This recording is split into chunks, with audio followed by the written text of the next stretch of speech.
أعوذ بالله من الشيطان الرجيم بسم الله الرحمن الرحيم هنالك دعا زكريا ربه قال رب هب لي من لدنك ذرية طيبة إنك سميع الدعاء۔ اس موقع پر دعا کی حضرت زکریا علیہ السلام نے اپنے رب سے عرض کیا کہ اے میرے رب عنایت کیجئے مجھ کو خاص اپنے پاس سے کوئی اچھی اولاد، بے شک آپ بہت سننے والے ہیں دعاؤں کے۔ آیت نمبر 38 آل عمران کی آپ کے سامنے پڑھی گئی۔ اس آیت کریمہ میں حضرت زکریا علیہ السلام کی ایک دعا کا ذکر کیا گیا ہے، اور وہ دعا یہ ہے اولاد کی دعا۔ حضرت زکریا علیہ السلام بے اولاد تھے اور عمر زیادہ ہو گئی تھی، بال سفید ہو گئے تھے، ہڈیاں کمزور ہو گئی تھی، اور دیکھیے کمال کی بات ان کی بیوی بانجھ تھی۔ لیکن جب حضرت زکریا علیہ السلام نے حضرت مریم علیہ السلام کے حجرے میں بے موسم پھلوں کو دیکھا، رزق کو دیکھا، تو ان کے دل کے اندر ایک ولولہ پیدا ہوا، اولاد انہوں نے مانگی اللہ تعالیٰ سے کہ جو خدا بے موسم پھل عطا کر سکتا ہے وہ خدا ہم کو اولاد بھی دے سکتا ہے۔ بغیر ظاہری اسباب کے بھی اللہ کام کر سکتے ہیں، اللہ تعالیٰ کسی اسباب کے محتاج نہیں۔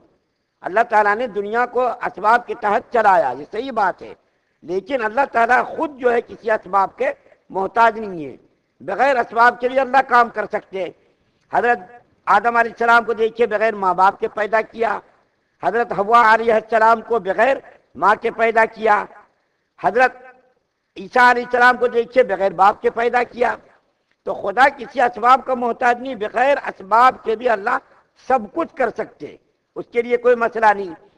تو خدا کی قدرت کا انہوں نے مشاہدہ کیا کہ حضرت مریم علیہ السلام کے کمرے میں جب بھی گئے، جب بھی دیکھا نئے نئے پھل، نئے نئے کھانے کا انتظام، تو انہوں نے کمرہ بند کر لیا اور کمرہ بند کر کے اللہ تعالیٰ سے دعائیں مانگی، اور ان دعاؤں کے اندر اپنی عاجزی اور اپنی مجبوری کا اظہار کیا۔ یا اللہ میری ہڈیاں کمزور ہو گئیں، میرے بال سفید ہو گئے، میری بیوی بانجھ ہے، اس کے باوجود ہم آپ کی طاقت اور آپ کی قوت اور آپ کی قدرت سے ہم جو ہے مایوس نہیں ہیں۔ یا اللہ ہم ایک نیک اور سارے اولاد عطا فرما دیجیے۔ اولاد کا ملنا کمال نہیں، نیک اور سارے کی دعا دیکھیے مانگ رہے ہیں۔ اولاد اگر مل جائے تو جیسا کہ بہت سارے لوگ ہیں جن کی اولاد نافرمان ہوتی، وہ اولاد بیکار رہتی ہے۔ ماں باپ کے لیے وہ آنکھوں کے اندر ٹھنڈک کے بجائے، دل کے سرور کے بجائے آدمی کے لیے جینا محال کر دیتی وہ اولاد۔ تو حضرت زکریا علیہ السلام نے دعا مانگی، لیکن اس کے ساتھ ساتھ ایک یہ بھی دعا مانگی یا اللہ نیک اور سارے اولاد عطا فرمائیے۔ حضرت ابراہیم علیہ السلام کو بھی دیکھیے، ان کو بھی اللہ تعالیٰ نے اولاد عطا فرمائی، لیکن 88 سال کی عمر میں۔ 88 سال کی عمر میں عام طور پر آدمی مایوس ہو جاتا، اولاد نہیں ہوتی، لیکن جب انہوں نے دعا مانگی رب ہب لی من الصالحین، اے میرے رب مجھ کو نیک اور سارے اولاد عطا فرمائیے، تو اللہ تعالیٰ نے ان کو حضرت اسماعیل علیہ السلام جیسی فرما بردار اولاد اور حضرت اسحاق علیہ السلام جیسی فرما بردار اولاد عطا فرمائی۔ تو زکریا علیہ السلام کی دعاؤں کا مطلب یہ ہوا کہ اولاد اگر کسی کو نہیں ہے تو اولاد کی دعا مانگنا انبیاء اور صالحین کی سنت ہے، انبیاء اور صالحین کا یہ طریقہ ہے۔ اور اگر کوئی آدمی اولاد سے رکاوٹ پیدا کرتا، اور آج کل جیسا کہ یورپ کے اندر ہو رہا، بغیر شادی شدہ لوگ زندگی گزار رہے ہیں، جب تک طبیعت میں چاہی دونوں مل کر کے زندگی گزارتے، جب طبیعت بھر گئی دونوں کے راستے الگ الگ ہو جاتے۔ اولاد پیدا کرنا یہ خامی سمجھ رہے آج، اور اگر کسی کو اولاد ہو بھی گئی تو دودھ پلانا اس کو مایوب سمجھ رہی عورتیں، لیکن یہ فطرت کے خلاف ہے، قانون الہی کے خلاف بغاوت ہے۔ یہ قرآن کے اندر اللہ تعالیٰ نے دیکھیے نبی اکرم صلی اللہ علیہ وسلم کا اور دوسرے انبیاء کرام کا تذکرہ کیا کہ اللہ تعالیٰ نے نبی کریم صلی اللہ علیہ وسلم کو بھی اولاد عطا فرمائی، بیویاں عطا فرمائی، اور انبیاء سابقین کو بھی اولاد عطا فرمائی۔ صرف 2 پیغمبر ایسے ہیں جنہوں نے دنیا میں شادی نہیں کی، ان میں سے ایک پیغمبر تو جس کا بھی تذکرہ آئے گا حضرت زکریا علیہ السلام کے صاحبزادے حضرت یحییٰ علیہ السلام، اور ایک دوسرے پیغمبر حضرت عیسیٰ علیہ السلام۔ عیسیٰ علیہ السلام چوتھے آسمان پر بھی زندہ ہیں، انہوں نے شادی نہیں کی، اللہ تعالیٰ نے اپنی قدرت سے ان کو اپنے پاس بلا لیا، چوتھے آسمان پر موجود ہے۔ قیامت سے پہلے پہلے وہ زمین پر دوبارہ وارد ہوں گے، نازل ہوں گے، اور پھر 40 سال تک نبی اکرم صلی اللہ علیہ وسلم کی شریعت کے مطابق زندگی گزاریں گے، ان کی شادی بھی ہوگی، ان کی اولاد بھی ہوگی۔ اور میں نے اس سے پہلے ذکر کیا کہ حضور صلی اللہ علیہ وسلم کے بازو میں تھوڑی سی جگہ باقی ہے، اس جگہ پر حضرت عیسیٰ علیہ السلام مدفون ہوں گے۔ تو حضرت عیسیٰ علیہ السلام نے شادی نہیں کی، اولاد ابھی نہیں ہوئی، وہ بعد میں آئیں گے اور اولاد بھی ہوگی، شادی بھی ہوگی۔ اور حضرت یحییٰ علیہ السلام صرف ایک نبی ہے جنہوں نے شادی نہیں کی، اور شادی نہیں کی تو اولاد بھی ان کو نہیں ہوئی۔ تمام انبیاء کرام کی سنت ہے، اور نبی کریم صلی اللہ علیہ وسلم نے اس سنت کو اتنے اہتمام سے بیان کیا کہ نبی کریم صلی اللہ علیہ وسلم نے فرمایا نکاح میری سنت ہے، اور جو آدمی قدرت رکھنے کے باوجود، جو آدمی طاقت رکھنے کے باوجود نکاح نہ کرے وہ ہماری جماعت میں نہیں چاہیے۔ کتنی بڑی بات ہے، جو آدمی نکاح کرنے کی طاقت رکھے اور نکاح نہ کرے، نکاح سے اعراض کرے، وہ آدمی میری جماعت سے نہیں ہے۔ اور تم لوگ نکاح کرو، کیونکہ نکاح کے ذریعے سے جو اولاد پیدا ہوگی، اور اولاد جب پیدا ہوگی تو ہماری کثرت ہوگی، قیامت کے دن میں دوسری امتوں پر فخر کروں گا کہ دیکھو میری امت زیادہ ہے۔ تو نبی کریم صلی اللہ علیہ وسلم نے مختلف طریقوں سے نکاح کی فضیلتیں بیان فرمائی۔ ایک حدیث شریف میں اللہ کے رسول صلی اللہ علیہ وسلم نے فرمایا اے نوجوانوں تم نکاح کیا کرو، اور تم میں سے اگر کسی کو نکاح کرنے کی طاقت نہ ہو، استطاعت نہ ہو، تو اس کو چاہیے کہ روزے رکھا کرے۔ روزہ رکھنے سے کیا ہوتا، اس کی قوت جو ہے شہوت جو ہوتی ہے، اس کی شہوت کی قوت اس کی ٹوٹ جائے گی۔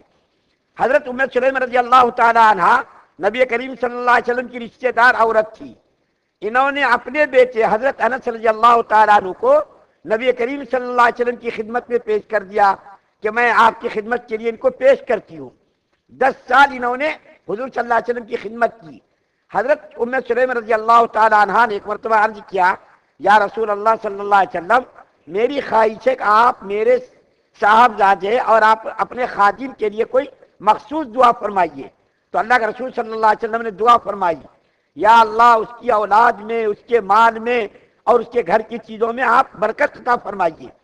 اس کا نتیجہ یہ ہوا کہ نبی کریم صلی اللہ علیہ وسلم کی دعاؤں کی برکت سے حضرت انس رضی اللہ تعالیٰ عنہ فرماتے ہیں کہ جب میں آخری عمر میں ہوا کہ میرے سامنے 100 اولاد تھی، 100 اولاد۔ آج 2-4 اولاد میں پریشان ہوتے، مہاراشٹر وغیرہ کے علاقے میں جو بچے بس، جو بچوں سے زیادہ گوارا نہیں کرتے۔ اگر آپ نے کہہ دیا، آپ سے پوچھا آپ کے کتنے بچے، اگر آپ نے کہہ دیا 4، ہاں 4 بچے آپ کو، 5 بچے آپ کو، بڑی حیرانی اور بڑے تعجب کا اظہار کرتے وہ لوگ۔ 1 بچہ 2 بچہ بس۔ ایک زمانے میں نعرہ چلا تھا ہم 2 ہمارے 2، ہم 2 ہمارے 2 بس، کیونکہ وہ کیا سمجھتے کہ روزی روٹی کا انتظام ہم کرنے والے۔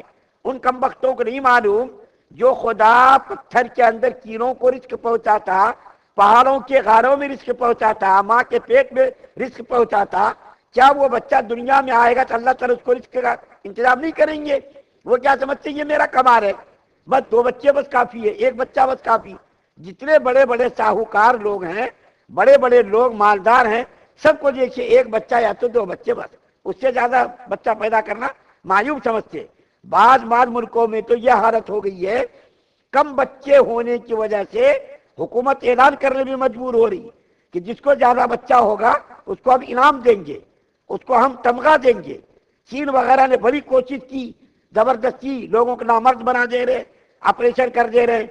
اور یہاں ہندوستان میں بھی ایک زمانے میں ہوا جس کا نتیجہ ان لوگوں نے بھگت لیا۔ آپ لوگوں کو معلوم ہے، جب ہم پیدا ہوئے نہیں وہ بھی نہیں معلوم ہے یہ واقعہ کب ہوا۔ اس زمانے میں تو اخبار ٹی وی وغیرہ ہم کو معلوم ہی نہیں تھا۔ تو ہندوستان میں بھی ایک زمانے میں وزیر اعظم، عورت وزیر اعظم نے یہ کام کیا جس کی سزا اس کو ملی، اور اب تک اس کو سزا مل رہی ہے۔ تو اولاد کے بارے میں رکاوٹ ڈالنا، اولاد نہ ہو اس کی تدبیر کرنا، یہ قانون الہی کے بالکل خلاف ہے۔ اور حضرت انس رضی اللہ تعالیٰ عنہ کو 100 اولاد تھی، اور جو گزر گئی اولاد وہ تو الگ، پوتے، پوتوں کے پوتے، نواسے، نواسوں کے نواسے، اندازہ لگے 100 اولاد۔ اس کے کھانے کا، اس کے پینے کا، اس کے رہنے کا کیسا انتظام وہ لوگ کرتے ہوں گے۔ تو جس کو زیادہ اولاد ہوتی اللہ اس کے لیے رزق کے اسباب کو بھی پیدا کرتے، اس کے لیے اور زیادہ انتظام کر دیتے۔ کیا کبھی کسی کو آپ نے دیکھا زیادہ اولاد ہے تو وہ خاندان مفلس تنگ دست پریشان حال نہیں. قدرت کا یہ انتظام ہے کہ اللہ تعالیٰ نے جب اولاد دی ہے اس کے کھانے پینے کا بھی انتظام اللہ ہی کریں گے. تو اس آیت کریمہ سے پتہ یہ چلا کہ اگر کسی کو اولاد نہ ہو تو اولاد کے لیے دعا کرنا یہ انبیاء اور صالحین لوگوں کا طریقہ رہا. حضرت ابراہیم علیہ السلام نے دعا مانگی اولاد کے لیے اور حضرت زکریا علیہ السلام نے بھی دعا مانگی. اس کا نتیجہ یہ ہوا کہ بیوی بوڑھی تھی، باندھ تھی، خود یہ بوڑھے ہو گئے تھے، ان کے سر کے بال سفید ہو گئے تھے، ان کی ہڈیاں کمزور ہو گئی تھی. اس کے باوجود اللہ تعالیٰ نے اپنی قدرت سے حضرت زکریا علیہ السلام کو اولاد صالح عطا فرمائی.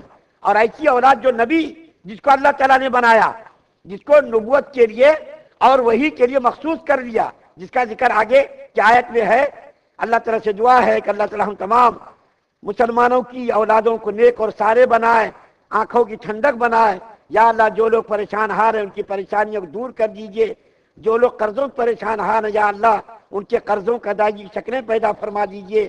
یا اللہ جو لوگ بیمار ہیں ان کو شفا کاملہ نصیب فرما دیجئے. یا اللہ ساری امت مسلمہ پر رحم کا کرم کا معاملہ فرما دیجئے. یا اللہ ہم تمام حاضرین کی بھی مغفرت فرما، غائبین کی بھی مغفرت فرما، عورت مرد بوڑھے بچے سب کی مغفرت فرما. سبحان اللہ و بحمدہ، سبحانک اللہم.